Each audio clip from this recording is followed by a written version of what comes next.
Nako, heto na po mga kabayan, na karma na. Marcos palit ulo kay former PRRD. Aba, bangag di nakaligtas sa karma. UN Human Rights Council nagsampa ng kaso. OMG, walang takas. Nako, yan po mga kababayan ang ating alamin sa video ito. Pero bago po natin simulan yan mga kababayan, palike naman po ng video ito. Malaking tulong po yan. Maraming salamat po. At eto nga mga kababayan, bago po natin i-play yung video, eto pasadahan po muna natin itong mga nagte-trending na balita dito po sa social media. At eto nga, nako, eto po ang prayer ni Senator Erwin Tulfo mga kababayan. Sabi po dito, Panginoon, naming Diyos, paalala niyo po sa amin na hinalal po kami ng taong bayan, hindi para unahin ang aming mga sarili. Ayan ko mga kababayan. No? Oh. Alam mo, hirap kang pakinggan ng Diyos eh. Kasi dyan pa lang sa statement na yan, parang nagsisinungaling ka na. Diba? Ang mga sinungaling, hindi po yung pinakikinggan ng Diyos, mga kababayan. O lalong-lalo na po yung mga nagbe-bend the law. Diba? O, kayo. Sabihin nyo mga kababayan, kung ito pong si Senator Erwin Tulfo at si Rapi Tulfo ay inuuna ang bayan kaysa po sa kanilang mga sarili. Ayan question mark po yan mga kababayan. Kayo na lang po ang sumagot. Kasi based on what we have seen in the past few months mga kababayan, talagang bending the law eh. No? Kung sa batas nga ng tao, kayo ay nagbe-bend, no? Na nakikita namin sa batas pa kaya ng Diyos, no? Na iisipin nyo, wala na, hindi naman natin nakikita eh. No, mag-bend tayo ng law, mag-bend. Diba? Anyway, ito po ang naging komento ng ating mga kababayan. Sabi po dito ni Romeo, just to prove that nobody can bend the law. Correct. Akala ko ba tahimik tong magkapatid? Biglang may boses na, ayan kumakanta na po. Nagasolinahan na yata eh, no? Kami nila sa bulagaan sila kaya magpatawa. No? Sabi po yan ni Balatan. Sabi naman po ni Kima, oo tama pero bago nagputukan, maaga kayong umuwi para walang may nangyari. Ayan yan mo. Next election, hayaan mo, next election, di ka mahalal. Ayan na mga kababayan. Anyway, ano pong inyong masasabi dito mga karib natin sa prayer, no? Ni Senator Erwin Tulfo. Just comment down below mga kababayan at eto pasadahan din po natin to, no? Bago po natin i-play yung video, no? Eto, gumagalaw na po mga kababayan, ginagamit na po lahat ng resources ng gobyerno para lang talaga para mawalan ng boto si VP Sara dyan po sa impeachment na yan. Ito po, di ba nung nakaraan si Jinggoy Estrada mga kababayan kinasuhan na. Ito naman po ngayon si Senator Chis Escudero. Cases Comelec prove anyo. Ayan mga kababayan iniisa-isa na po mga kababayan yung mga majority block. Sino kaya ang susunod dito kay Escudero? Dalawa na po 2 down mga kababayan. 3 na kasi Senator Bato hindi ginigipit rin eh. Patuloy po nilang ginigipit ang majority para para walang makuhang boto. Okay? Sa impeachment mga kababayan. Diba? Halatado naman dahil sa impeachment po ito. Huwag na tayong maglukuhan pa.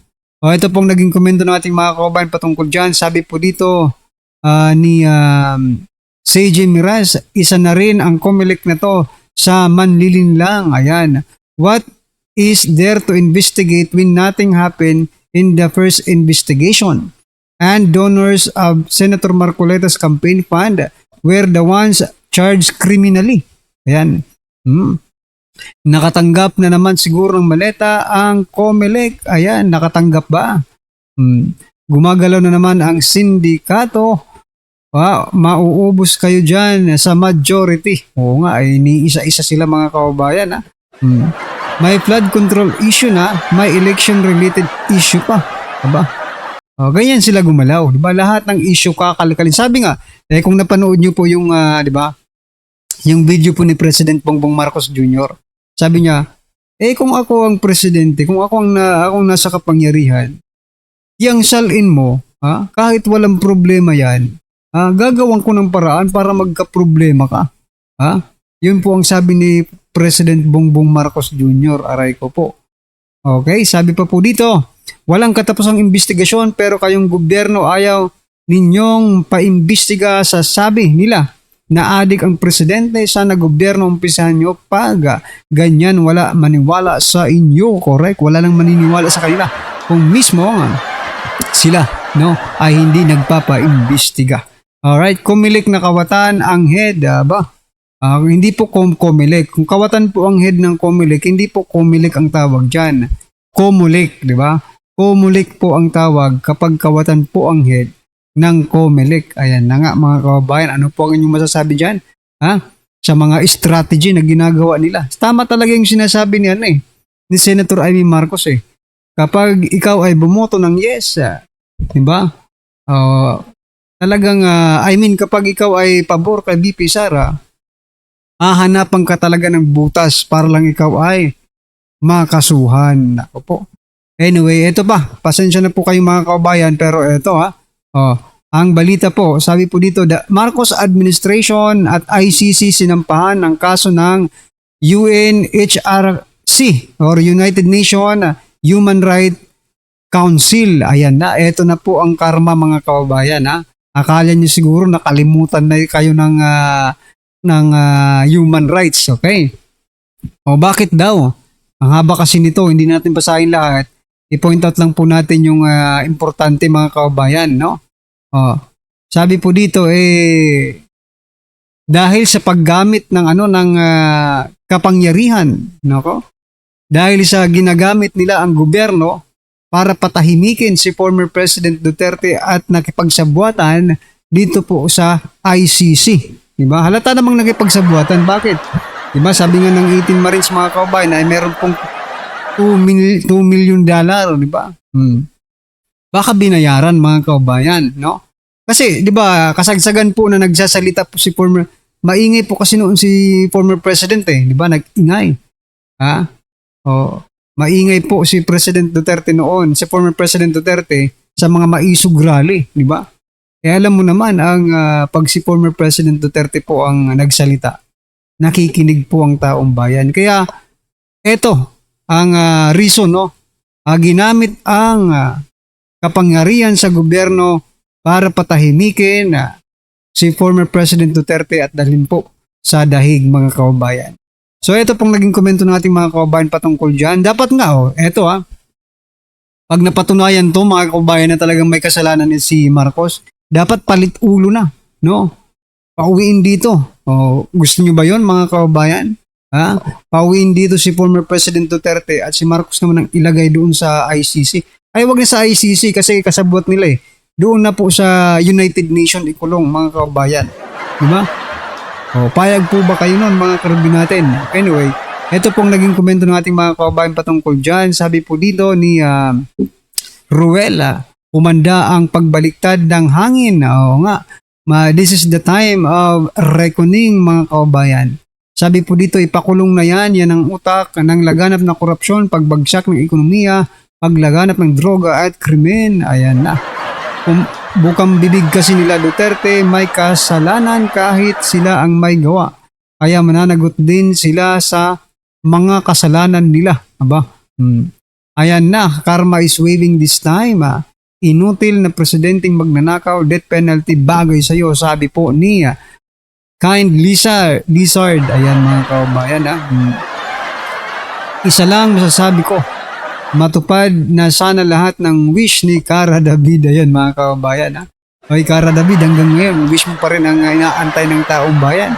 At naman, maging masipag ka naman sa pag-wish mo para sa bagay, hindi niya pa birthday. Pag nag-birthday siya, mag-wish siya ulit yan, mga kababayan. Okay? One at a time, kung baga. Alright, in relation to this news, mga kababayan, patungkol po dito kay Marcos administration na sinasampahan po ng kaso sa United Nations Human Rights Council. Ito, pasadahan po natin ang video ito. Pasok. Magandang araw mga kaibigan. Bigyan natin ng reaction, opinion itong post ni Buljakan o ito si Maharlika. Breaking news ito. Mary Gaba. Sinampahan ng reklamo o kaso si Pangulong Marcos Jr. sa United Nations. Marcos Ngagba admin inakusahan sa United Nations na ginagamit ang ICC laban kay PRRD. Isang exclusive written submission ang inihain sa United Nations Human Rights Council, kung saan diretsahang inakusahan ang administrasyon ni Ngagba Jr. na ginagamit umano ang ICC bilang sandata sa political warfare laban kay dating Pangulong Rodrigo Duterte at sa posisyon bago ang 2028 election. Nakasaad sa dokumento ang umano'y 20 milyong impeachment bribery. 20 million peso impeachment bribery, ghost flood control projects, pagkawala umano ng bilyong pondo, pagbebenta raw ng gold reserves ng bansa, at paggamit umano sa ICC para durugin ang political rivals. Hiniling din sa UN Human Rights Council na imbestigahan ang umano'y arbitrary detention ni PRRD at ang posibleng paglabag sa Rome Statute at international law. Pinestyon din ng dokumento ang Pulveron War death figures at sinabing hindi umano sapat ang forensic at judicial verification sa mga numerong ginamit laban kay PRRD. So, ito po yung dokumento ha. Ang date is May 19. Human Rights Council. Ito yung comprehensive resolution regarding the arbitrary detention of former Philippine President Rodrigo Roa Duterte, instrumentalization of the ICC in domestic political warfare, and violations of Rome Statute. Medyo mahaba-haba ito. Sino ba ang nagsampa? Sandali, tingnan ko sino ang nagsampa ng reklamo. Baka yung Japan, di ba? Submitted by, ito yung nagreklamo, International Career Support Association, a non-governmental organization to special consultative status. Wow! Hindi ito mga Pilipino International Support Organization. Yan po siguro mga kaubayan, yung isang Japanese, no? Na kinatawan po ng human rights mga kaubayan sa UN. Siya po siguro yung kasi siya po yung nag-open nito sa United Nations, di ba? Naalala niyo po, yung isang Japanese mga kaubayan na privilege speech sa United Nations at yan nga po ang kanyang privilege speech mga kaubayan. At ngayon ay nagkakaroon na po ng resulta yung kanyang mga sinabi mga kaubayan. Okay? Na bigyan na ng pansin. Okay? Ng United Nations yung pag-kidnap kay former President Duterte. So this is a very, very, very, very good news para po sa mga solid na Duterte supporters mga kaubayan. Napansin nila, nag-gather sila ng mga ebidensya laban sa Marcos Jr. administration at inihain sa United Nations Human Rights Council. To me, this is a good move. So, magpasalamat tayo sa mga foreign observers na alam nila kung ano ang tunay na pangyayari.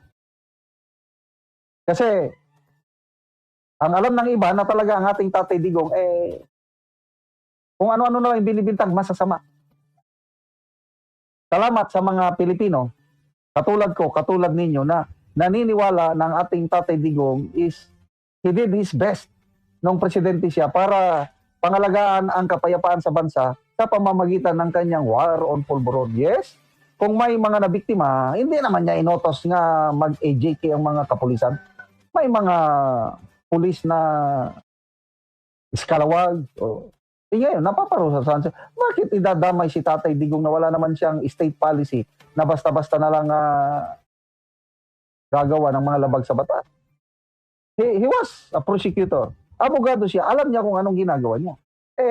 Ako, personal opinion ko lang din ito, political persecution itong ginagawa nila kay Tatay Digong sa mga Duterte.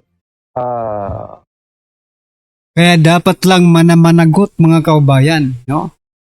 Ang nasa likod ng political persecution na ito, mga karibin natin, dito sa sinasabi po ni General Macanas, ano? Dapat managot po ang nasa likod nito. Eh, sino po ba ang nasa likod nito? Eh, kung pwede nga lang, sabi ko kanina sa simula pa lang, mga kaubayan, pwede ba palit ulo na lang? Yung nasa likod ng pangyayaring ito? Yung mastermind, okay? Ng pag-kidnap kay former President Duterte. Palit ulo na lang, siya na lang doon sa ICC. Pero hindi pwede sa ICC kasi kasabwat nga nila yung ICC. Doon na lang sa United Nations, mga kababayan. Oh. Membro naman tayo ng United Nations, mga karibin natin, di ba? Oh. Pero hindi tayo member ng ICC, mga kababayan. So much better, mga karibin natin, palit ulo pero doon kayo doon kayo ikulong sa United Nations. Pwede ba yon, mga karibin natin? Payag ba kayo doon, mga Pilipino? Hoy, ha? Eh, napakaganda siguro kung mangyayari yung mga kababayan, no? At least magkakaroon mo lang ng justice yung ginawa nila kay former President Duterte. Pero ang hirap pa rin eh, no? Kasi mga loko talaga itong mga hinayupak mga. Kaya biruin nyo sobra isang taon na po yung ninakaw ninyo. Pati ba naman yung oras ni Tatay Digong? Yung panahon ni Tatay Digong na maging masaya sa piling ng kanyang pamilya, ninakaw nyo pa rin. Yung mga magnanakaw talaga ito. Okay? Pati po yung kaligayahan ni Tatay Digong na makasama yung pamilya na hanggang sa huling sandali ng kanyang pananatili, no? Dito sa atin, mga kaubayan, ay ninakaw pa ng mga hinayupak na ito. But there is always a time of reckoning, sabi nga ni former President Duterte, no? Abang-abangan lang po natin, mga kaubayan. Ayan. Ano po ang inyong opinion, reaction patungkol po sa video ito, mga karibin natin? Just comment down below. At syempre, huwag pong kalimutang i-like ang video ito. Malaking tulong po yan. Maraming salamat po.